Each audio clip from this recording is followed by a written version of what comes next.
I love puzzles. Analyzing situations, putting pieces together, solving problems.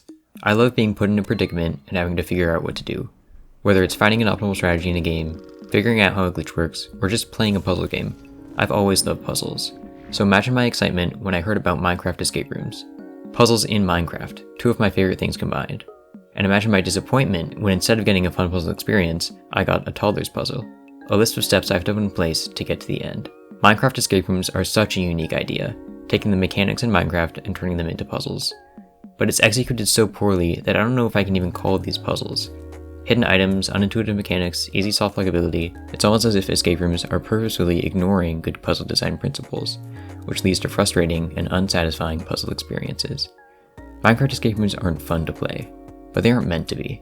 The purpose of escape room videos is to be entertaining, and showcasing Minecraft mechanics is entertaining, even if the puzzles are badly designed.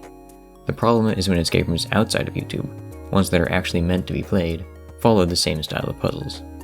Take Small Ants Escape Room for example. Now, Small Ants Escape Room is for content, but the content is other people playing it. So in order for those people to have an enjoyable experience, it should follow good puzzle design principles. But it shares the same flaws as escape rooms on YouTube. Hidden items, unintuitive mechanics, complicated room layouts. In just the first room, there are quite a few hidden things. Hidden black stained glass in front of a blast furnace, a hidden item frame you can only see with F3B, and a command block you need to power with a trapped chest that's named to seem like a normal chest. And this is just the first room. Throughout the map there are a ton more hidden things, and because of this, his escape room is artificially difficult. It's difficult because you're missing information, not because the puzzles themselves are logically difficult. This makes the puzzles frustrating, which sucks because his escape room has some generally really cool moves. Take the comparator puzzle for example. In this puzzle, you have these items, and you need to fill up a blast furnace so that the comparator signal is more than the signal from the cake, which is 10. And if we take a quick look at the Minecraft wiki, we can see that a comparator output of 11 means we need 2 stacks and 10 items in the blast furnace. If we smelt all our gold armor, we only get 2 stacks and 9 items. So where do we get the extra item? That's where the gold ingot comes in.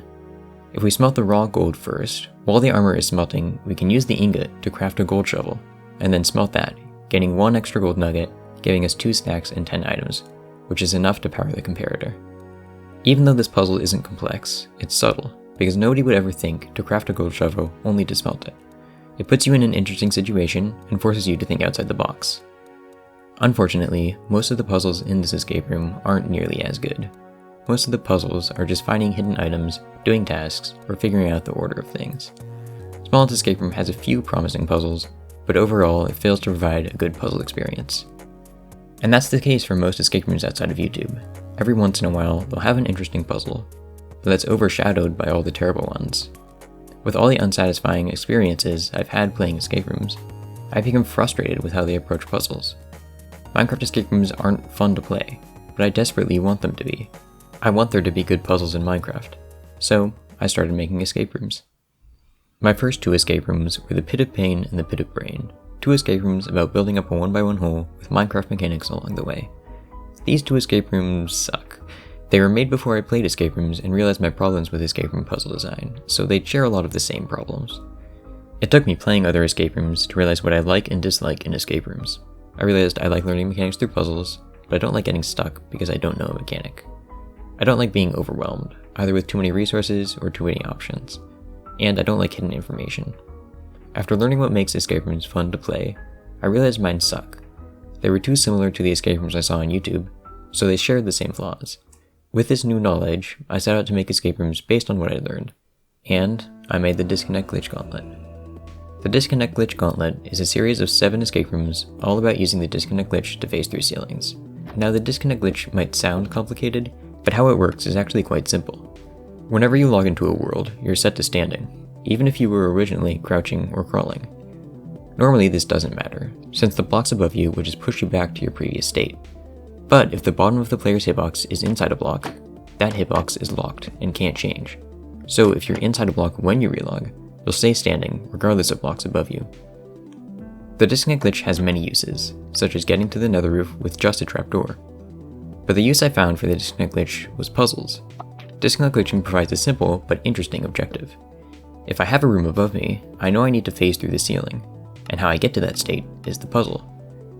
This sort of puzzle is very interesting, since it allows for a lot of logic not seen in many puzzle games, since instead of manipulating puzzle elements, you're manipulating the player's hitbox. With the disconnect glitch Gauntlet, I aim to solve one of my biggest problems with Minecraft escape rooms. You see, in most escape rooms, puzzles are Minecraft mechanics.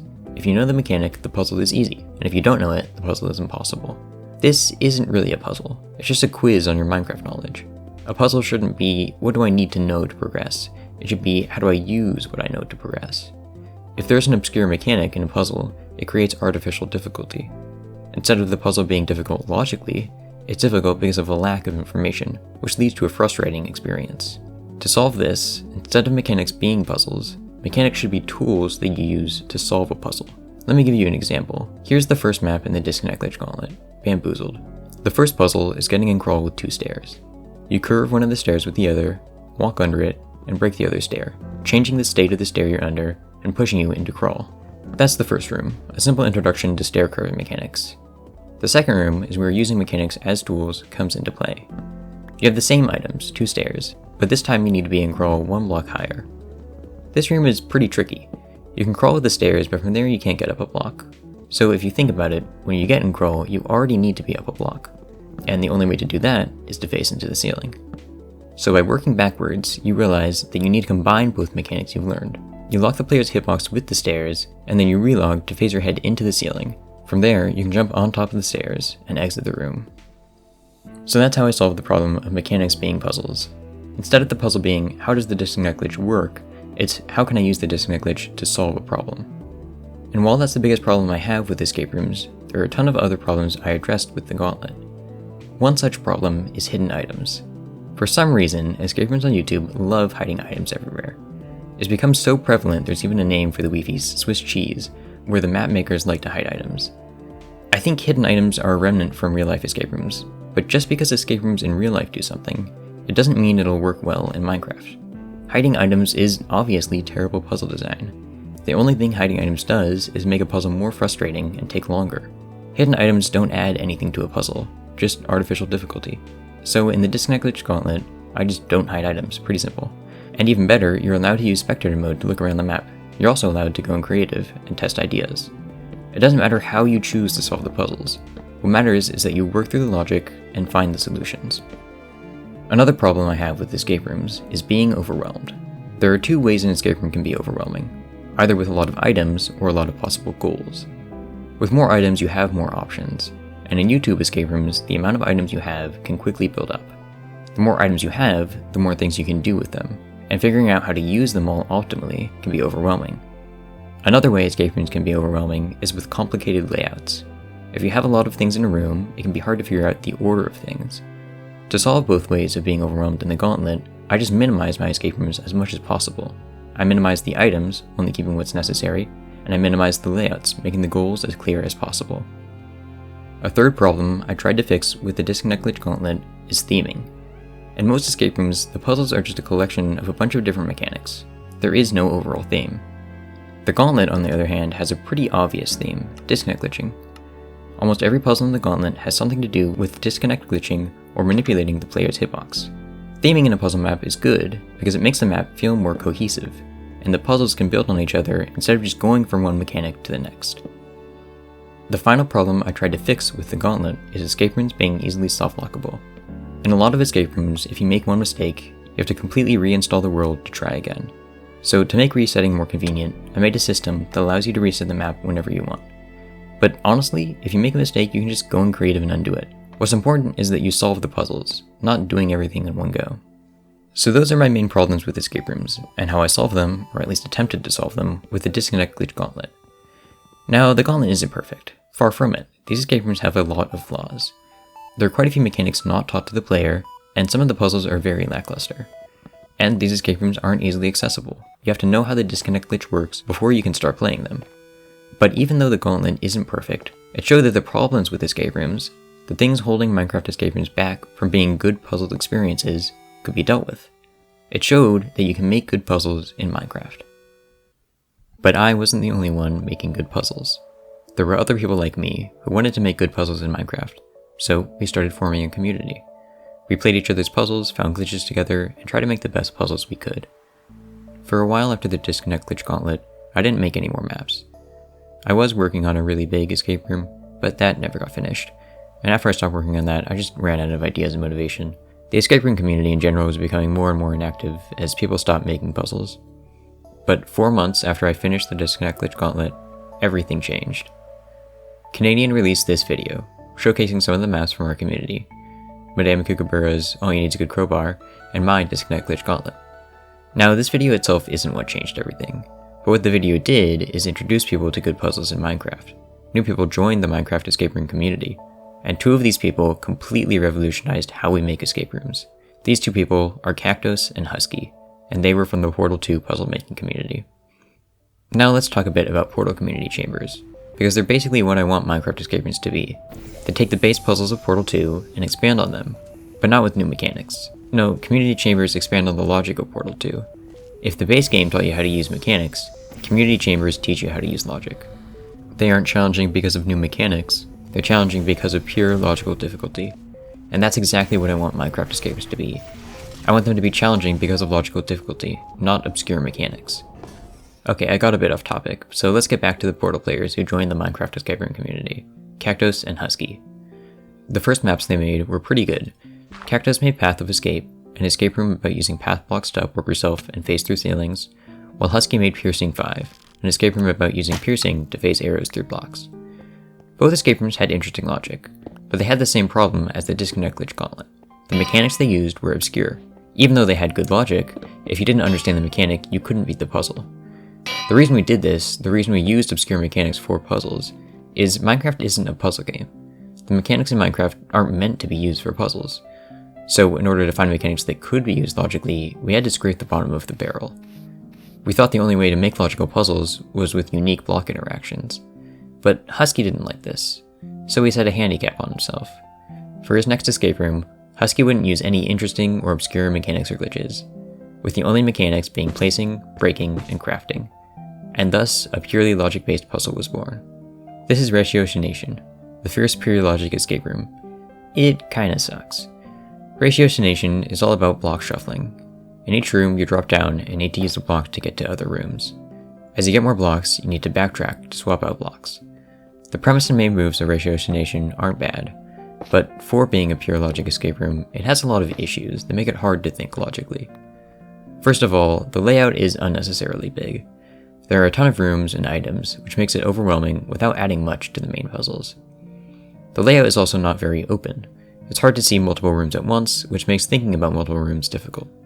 Ratiocination had problems, but it showed potential. So Husky fixed the issues with it, and simplified it into Requisite. And this time, it was actually decent. Like Ratiocination, Requisite is all about block swapping, but it fixes all the problems with Ratiocination. The layout is simple while still having the main move, and it's much easier to see multiple rooms at once. Requisite is a simple yet elegant puzzle that showed the potential of pure logic escape rooms. Here, let me show you the puzzle. The main goal of Requisite is to craft a wooden pickaxe to mine these stone blocks. Each room drops you down 2 blocks, so you need to leave a block behind to get up. Once you go through the rooms, you end up with 3 planks and 3 frog lights, which you can swap for 3 more planks. The problem is then you end up with 6 planks in a room, which is 1 short from being able to craft a pickaxe. No matter how you shuffle the items around, you'll always end up 1 plank short. So how do you get the final plank? The way you get the extra block is through this room. This room is unique in that it has a dropper that lets you access the room behind it without leaving a block behind. So if you shuffle 2 of the planks into this room and the one behind it, you're able to get all 7 planks in 1 room and craft a pickaxe. From there, you just mine the stone, craft it into slabs, and escape. Alright, we've seen what Husky's been working on, but let's see what Cactus has been making. Cactus made a save system. Without anyone asking, he just straight up made a system that lets you save an escape room whenever you want, and easily load your saves. This is amazing. It solves the problem of escape rooms being self-lockable in the best way possible. When you're playing an escape room, if you make a mistake, you can just load one of your saves. The save system also makes making escape rooms easier, since at any point when making an escape room, you can save, play through the puzzle, and then easily reset it back to its original state. So while Husky was revolutionizing the way we make escape rooms, Cactus was revolutionizing the systems we use to play escape rooms. And this inspired me, as well as a few others, to get back into making puzzles. Over the next 6 months, we made escape rooms, played each other's puzzles, and improved our puzzle design skills. Over this period, we figured out how to solve the problem of mechanics interfering with logic. We figured out how to not just make good puzzles, but great ones. This is the modern era of Minecraft escape rooms.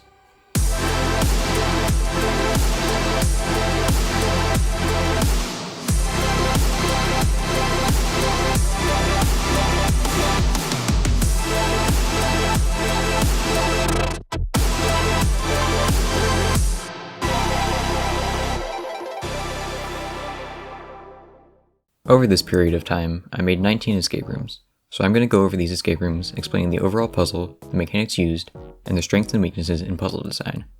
When I talk about these escape rooms, I'll give the difficulty for each of the maps, ranging from easy to expert. The difficulty means how hard it is for an experienced player, not a beginner. Do not underestimate the difficulty of these maps. People have spent 5 hours on easy maps. Also, try to avoid spoiling the puzzles, since you should play these maps. Please play these puzzles, that's the whole point of this video. These escape rooms are meant to be played. I'll put links to download every map I talk about in the description and pinned comment. Also, when you play these maps, if you want the save system to work, make sure you use the Minecraft version listed in the map description. Alright, let's get started. The first map I made is basically just another disconnect glitch gauntlet map, but better. The piston tower is a tower of rooms. In each room, you need to figure out how to use your items to click through the ceiling and get to the next room. What makes the piston tower better than the disconnect glitch gauntlet maps is it manages to include some logical puzzles. You see, in the Gauntlet, all the puzzles are mechanical. They're about manipulating the player's hitbox with unique items, and through that they teach you how to use the disconnect glitch. Mechanical puzzles can be fun to play, but they lack the depth that good logical puzzles have. In order to have a good complex puzzle, you need to include logic, and that's what the piston tower attempts to do. Take this room for example. The floor has a layer of block 36, so you can't place a block on the ground. You have 2 pistons and a lever, and you need a disconnect clip through the ceiling. The crux of this puzzle is you need to be below the ceiling to disconnect clip, but with the floor full of block 36, you can't place a piston on the ground to get up. So how do you do it? I'll leave that up to you. If you truly want to understand what I mean when I talk about the difference between mechanical and logical puzzles, you need to actually play these maps. Unfortunately, the piston tower has the same problem as the disconnect glitch gauntlet, in that it isn't easily accessible. You not only need knowledge about the disconnect glitch, but you also have to know about inner hitboxes of blocks, and how to use them to click through 2-block thick ceilings. Let me explain. To click through a 2-block thick ceiling, you need to have a block like a daylight detector to crawl directly below the ceiling, so that when you're standing, you just barely phase into both blocks above you. There are only a handful of blocks with the right height for this, but we can also use the inner hitboxes of blocks. There are quite a few blocks that have collision hitboxes inside them, and some of those inner hitboxes are the right height for 2-block disconnect clips. So by pushing a block into the player, you can stand on one of those inner hitboxes, and use that to phase through a 2-block thick ceiling. So those are all the mechanics needed to play the piston tower. The piston tower is a medium difficulty map. It isn't incredibly difficult either mechanically or logically, but combining both makes it pretty difficult. It takes experts about 30 minutes to beat. While I was making the piston tower, Husky still couldn't get the idea of a pure logic escape room out of his head. So he enlisted the help of Cactus, and together they made the biggest pure logic escape room yet. Welcome to Quintessence, a collection of 13 different puzzles based almost entirely on logic. They range from extremely simple to quite complex, and slowly work up in difficulty. These maps are mostly targeted towards beginners who have just started solving escape rooms. It teaches the basic idea of backtracking and reuse. Let me give you an example. Here's the first level of Quintessence. There are 4 rooms, one with a door, one with a frog light, one with a pot, and one with 2 pots, and an exit that takes 3 blocks of height to reach. Since there are 5 blocks and only 4 rooms, you can swap out the extra pot for a block. The door can be swapped to the end to gain 2 blocks of height, but you can't place it on a pot, so if you leave behind the door to go back, you can swap out the pot for a frog light, and use it with the door to escape. The puzzles nearing the end of Quintessence start leaning a lot more into redstone. You have to navigate your way through tricky redirection puzzles, and a few cool concepts Husky and Cactus discovered while creating this map. Not any complex redstone mechanics though, these are all logic puzzles, so they focus more on redstone management. These redstone puzzles inspired Taco to make a map about redstone management and powering iron trapdoors, and that inspired me to make Copper Comparison. Compared to the other logic redstone puzzles, Copper Comparison is less focused on redstone management and more focused on cool moves you can do with redstone. In the first room, you power a couple of droppers to get some redstone components, and then you're met with the first logical puzzle. You need to power this iron trapdoor, but there's no way to directly power it. However, by using redstone on the other side of the wall, you can make a loop. And by breaking the start of the loop, you can redirect redstone dust into the trapdoor. That's the sort of puzzle copper comparison has. No complex mechanics, just simple redirection used for cool moves. This was my first pure logic map, so some of the puzzles kinda suck, but overall it's decent. Copper comparison is a medium difficulty map. It's a short map and takes experts about 30 minutes to beat. In my next map, I went back to mechanics. In the past, we figured out by spinning really fast, you can place a block in rotations you normally can't, and using this, you can crawl with a bed. But this is very tricky to do, so it doesn't work well in puzzles. However, recently, we figured out you can combine flick placing with F3T to rotate the player while the game is paused, and make it 100% consistent. All you need to do is look at a spot where if it's placed, you'll have the rotation you want. Have it so you can't place a block in that spot, which you can use the player's hitbox for, hold right click, plus F3 plus T, and spin around to where you want the block placed. This method makes flick placement much easier and reliable, so I decided to make puzzles using it. This is the F3T box, an escape room about teaching flick placement mechanics and combining it with disconnect clipping. It's more about teaching the mechanic than actual puzzle design, so most of the puzzles aren't the best, but it does a good job of showcasing the mechanic and its uses. The F3T box is a medium difficulty map, mostly because it has some more complex disconnect clipping in the later puzzles. It takes experts about 30 minutes to beat. Here are some short reviews. After I released the F3T box, the first ever escape room building competition happened. Husky hosted Puzzle Producing Pursuit 1, with a theme of death, demised, and deceased. You see, respawning in escape rooms is a very underutilized mechanic. It allows for very interesting player positioning, resource management, and room access logic. An example of this is one of the only good pre-modern escape rooms, Minimalist Escape Room by Kolunoa. You start on a bedrock box in the void, and need to get up to a platform 5 blocks above. There's an item frame with a button and a hole, and 4 sand blocks on the side of the box. If you could get the sand to the top, you could reach the platform. But how do you get both the sand and player to the top? That's where respawning comes in. You can place one sand on top of the box and another off of it. Then you can die to the void and respawn to be on top with the sand. You can then repeat this to get the 2 other sand blocks to the top. Now that you have all 4 sand blocks, you can build up to the platform, which has a sign that says you need to get the item frame here to win. To get the item frame, you need to drop 1 sand down to break it, and pick it up from the side, placing it in the button on top and respawning. Then you can use the button as part of the pillar, and die and respawn to reach the top with the item frame. So that's Minimalist Escape Room, a simple yet nice puzzle that showcased how respawning can be used as a puzzle mechanic. With the escape room building competition, we tried to further explore the logic and mechanics of death and respawning. With mortality, I chose to do that by combining respawning with disconnect clipping. There's a hole with 2 gates and a frog light in it, and you need to die by disconnect clipping into the frog light to respawn on top and get items out of the hole. As you get more items, you can die with different setups, getting different items out. Mortality is a short, simple map that shows some of the potential logical implications of respawning. It's an easy to medium difficulty map, and takes experts about 10 minutes to beat. Mortality got 4th place in the competition, which just goes to show how good people were getting at making escape rooms. In 3rd place, we have Cremation by Taco, a puzzle about bed respawn mechanics. In 2nd place, we have Smart Ways to Die by Broken, a mechanical puzzle about phasing into solid blocks to suffocate in them. And in 1st place, we have Respite Advance by Cactus, a puzzle about getting items out of holes through respawning. Respite Advance is one of the most influential escape rooms ever made. But before we get into that, I was busy working on one of the other most influential escape rooms ever made. For a while, I'd been wanting to make an escape room around one specific mechanic. You see, when you're comparing something through a block, certain blocks don't update the comparator when removed. Despite this being a simple mechanic, trying to make a puzzle around it ended up being very difficult. Since it only works with specific blocks, the best block to use is a copper bulb. But if I do use a copper bulb, that means you need a stone pick to break it, and then you can just break whatever to be powering. So instead of a pickaxe, I tried using pistons to move the bulb instead. I also never found a good way to use this mechanic with pistons, but I did find something else. While messing around with different setups, I stumbled upon this, a neat little puzzle with no complicated mechanics, just pushing a copper bulb around. This isn't much, but the more I messed around, the more neat piston shuffling puzzles I found, so I combined them all into one room. This is shuffling, and it's awesome. Shuffling requires only basic redstone knowledge. All you need to know is you can compare through blocks and power comparators through blocks.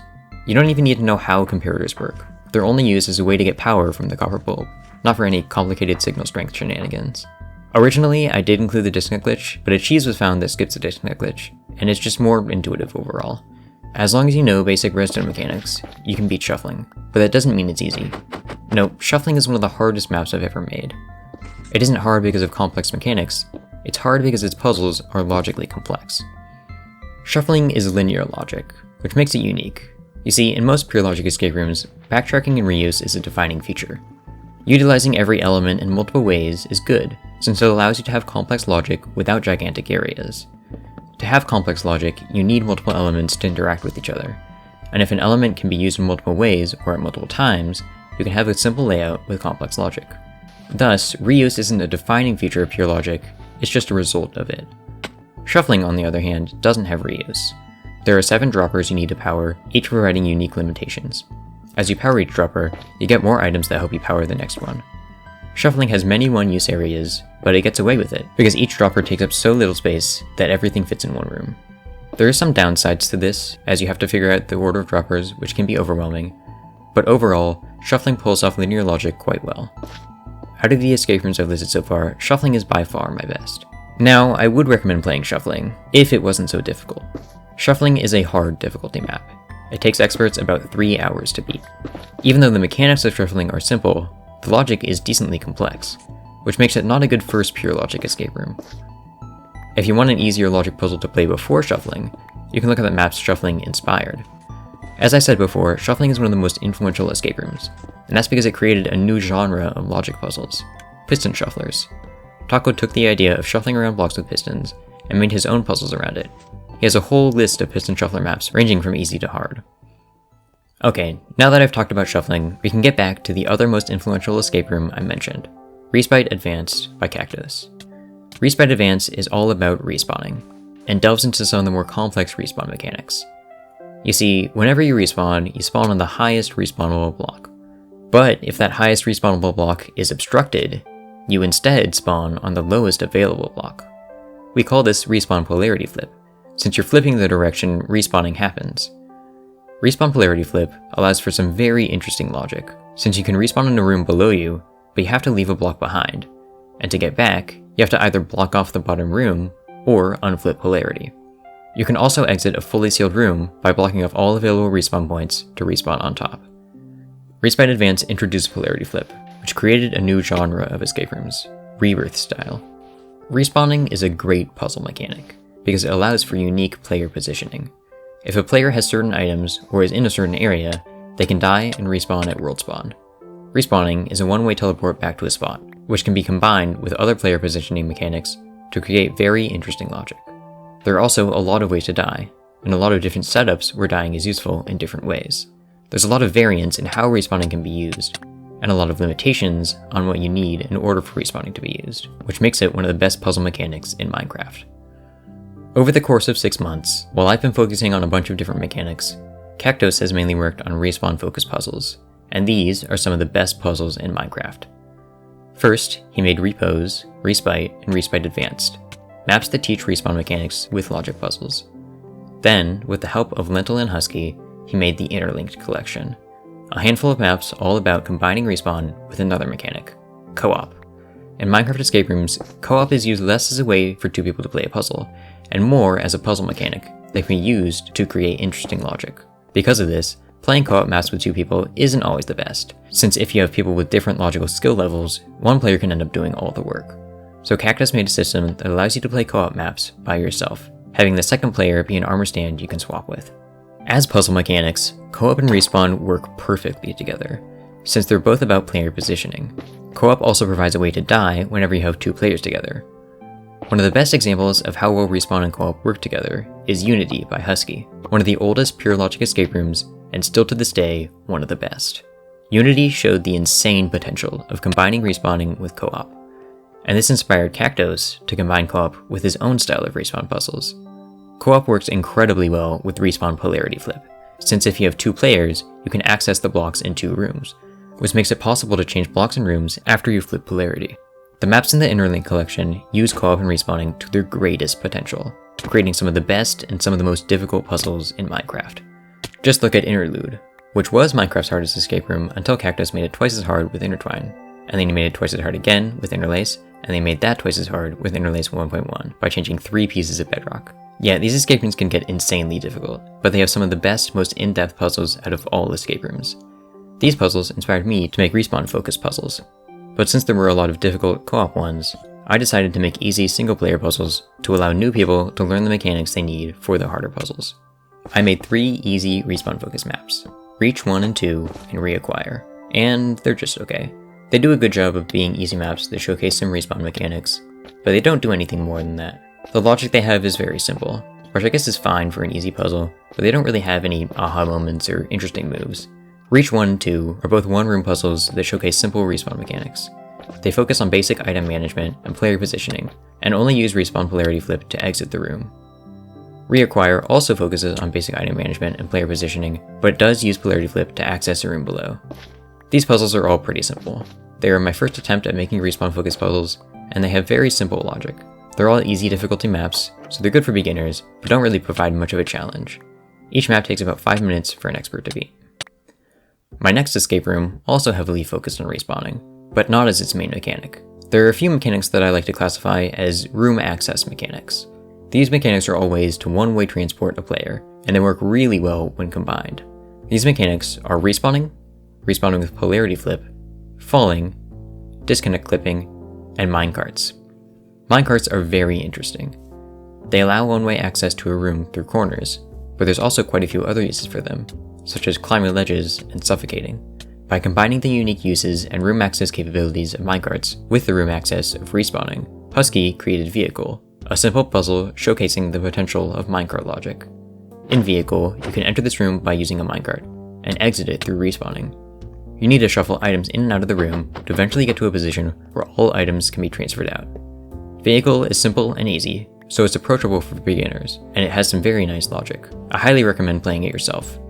Vehicle showcased the logical potential of minecarts, and how they can be combined with respawning, which inspired me to make my own minecart-focused map. The basic premise of Minecart Min-Max is the same as Vehicle. You can access 2 rooms with minecarts, but to get out, you need to die. By using these 2 room access mechanics, Minecart Min-Max is able to make the positions of things change the state of the puzzle. By having items in different positions, you're able to die in different positions, which lets you get different items out of the rooms. As the name suggests, Minecart Min-Max has a minimal layout with maximum logic. Every item is used in multiple ways, so despite there being only 4 items, the solution has a good amount of depth. Unlike my previous attempts at respawn-focused puzzles, Minecart Min-Max ended up being very good. It's an easy to medium difficulty map, and takes experts about 30 minutes to beat. It's approachable for beginners, while still having a decent amount of logical depth. Though Minecart Min-Max utilized most minecart mechanics, there were still a few properties left unused. So that's what my next escape room was about. Minecart Maneuver has a similar layout to Minecart Min-Max, but while Minecart Min-Max focuses on item shuffling in general, Minecart Maneuver focuses on one specific move and how you can use item shuffling to achieve that move. It's kind of impossible to talk about that move without spoiling it, so go play this map. How many times do I need to tell you? One aspect of escape rooms I like to talk about with Minecart Maneuver is rules. If you place a block while falling, you can cheese the whole puzzle. So, placing blocks while falling is banned. Now, there are 2 different types of rules in escape rooms. The first type is default rules. These are rules that ban glitches and techniques that break nearly every escape room, such as duping, infinite scaling, and one-block crawl. Default rules also ban things like switching versions, modifying world files, and save system abuse. Default rules are fine, there's nothing wrong with them. But the other type of rules can be used very poorly. The second type of rules is banning cheeses. This can be seen in YouTube-style escape rooms as having netherite blocks you're not allowed to break, or being asked to deposit your items. This is bad, because it ignores the limitations of Minecraft. Instead of having a unique way to exit the room, or use up an item, escape rooms just tell you what you can or can't do, which is very frustrating. However, sometimes it's just not possible to work around the limitations of Minecraft. No matter how hard you try, you just can't make a puzzle work without adding rules. And that's when I think banning cheeses is alright. The less rules the better, but adding a rule is better than sacrificing a puzzle. What matters is how enjoyable a puzzle is, not how little rules it uses. So that's why Minecart Maneuver has rules, and pretty much all of my escape rooms do. Anyways, Minecart Maneuver is a medium difficulty map. It takes experts around 30 minutes to beat. Despite having a smaller layout than Minecart Min-Max, its logic is more involved, since you need to figure out a series of moves at once, instead of one move at a time. My next escape room was another minecart puzzle, but this time I included a third player positioning mechanic, co-op. Yeah, multi-minecart is a co-op map, which means instead of just accessing rooms through corners with minecarts, you can now access a room above you through respawning. Multi-minecart takes the item shuffling logic of minecart min-max and combines it with co-op logic and more advanced respawn logic. Overall, it's a decent puzzle. It's a medium difficulty map and takes experts around an hour to beat. So yeah, those are all the minecart maps I made, and they're all pretty good. I highly recommend playing these maps, especially for beginners, since they're good introductions to logic puzzles. If you want to play them in the order I talked about them. First vehicle, then minecart min-max, then minecart maneuver, and finally multi-minecart. Each map builds on the ones before it, adding more logic and interesting moves. Before I talk about my next escape room, let me talk a bit about Lentil, who I've mentioned a few times already. Lentil is another Portal player who joined the Minecraft escape room community. But unlike the others, Lentil doesn't really make escape rooms, he just plays them. Despite that, Lentil has a very good understanding of puzzle design and logic, probably from playing Portal 2 so much. Lentil has a list called Outstanding Escape Rooms, which is basically a list of the best pure logic puzzles in Minecraft. A few of my escape rooms I've talked about are on this list, Shuffling and Minecart min-max, but these escape rooms are pretty far down on the list. See, the way Lentil formats the list, the better the escape room, the higher up it is. And first on the list is my next escape room. Shuffling was one of my best escape rooms. It took the simple idea of moving around blocks with pistons and turned that into great logic puzzles. However, even though Shuffling explores a lot of piston shuffling logic, there was still a lot of potential. Taco showed this potential in his piston shuffling maps with different items and ideas, but my mind was still stuck on the simple setup of shuffling. With just pushing around a copper bulb with comparators and a piston, how much logic can be extracted? How complex can the puzzles get? For a while, I kept this idea in the back of my head. Every once in a while, I'd come up with a puzzle and sketch it on graph paper, and once I had enough, I started piecing them together. This process took even longer, but after a month of work, I was left with this, my masterpiece, my best escape room, cycling.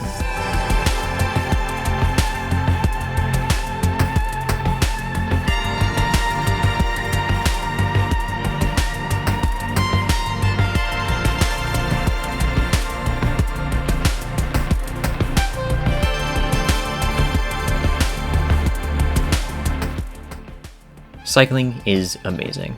The best way I can describe it is shuffling on steroids. It takes the base idea and format of shuffling and turns it up a notch, resulting in even more complex puzzles. And how cycling does this is through subtlety. Now, subtlety is one of the more difficult puzzle design aspects to understand, so I'll try to simplify the concept as much as I can. I like to view subtlety as the obviousness of a move. If a move is more obvious, it's less subtle, and if it's less obvious, it's more subtle. This is not to be confused with intuitiveness. Intuitiveness is how well you can use the context of the puzzle to figure out the move. How well you can use your items, your limitations, and the layout to figure out the correct move. All good puzzles should be intuitive, while subtlety is the spice you add on top. A subtle move should be something that's hard to figure out because it's hard to see why it's useful, not because it isn't understandable. It's kind of hard to explain subtlety without an example, but I'm also trying my best not to spoil the puzzles. So instead of explaining a puzzle, let me give you one. Here's one of the puzzles in cycling. Your goal is to push the copper bulb away from the wall. You have 1 piston, 5 comparators, and 5 blocks. Alright, good luck. This is a good subtle puzzle, because it's not obvious, but it is intuitive. The situation is understandable, but the move is hard to figure out. Subtlety with intuitiveness is good, but it's very hard to pull off. Cycling literally took a month to make. And if you look at my sketches from that month, I look like I've gone insane. And honestly, I feel like I lucked out with cycling. Sometimes it's just not possible to brute force good subtle puzzles. Unless you're Cactus, in which case you change 3 pieces of bedrock and make a puzzle twice as difficult. Anyways, cycling is a great puzzle. You should go play it. But maybe play some easier ones first. Cycling is a hard to expert difficulty map. It takes experts about 4 hours to beat. Now that I'd finally finished cycling, I wanted to move on to some different kinds of piston shufflers. Taco had made Observation, a puzzle about using both a bulb and an observer to shuffle around blocks, which inspired me to focus on observers too. I made 2 small puzzles with the same concept, Observe 1 and 2. Overall, these puzzles are pretty simple. They're just pushing around observers to power droppers. They have some neat logic, especially number 2, and they're both easy difficulty puzzles, and take experts about 30 minutes to beat. My next escape room is much more interesting, since it's my first actually good respawn-focused puzzle. Do you remember that one crafting puzzle I talked about a while ago? Inner Seed is basically that, but incorporated with advanced respawn and co-op logic. The main move is crafting 3 planks into slabs, which is difficult because to do that, you need all the items in one room.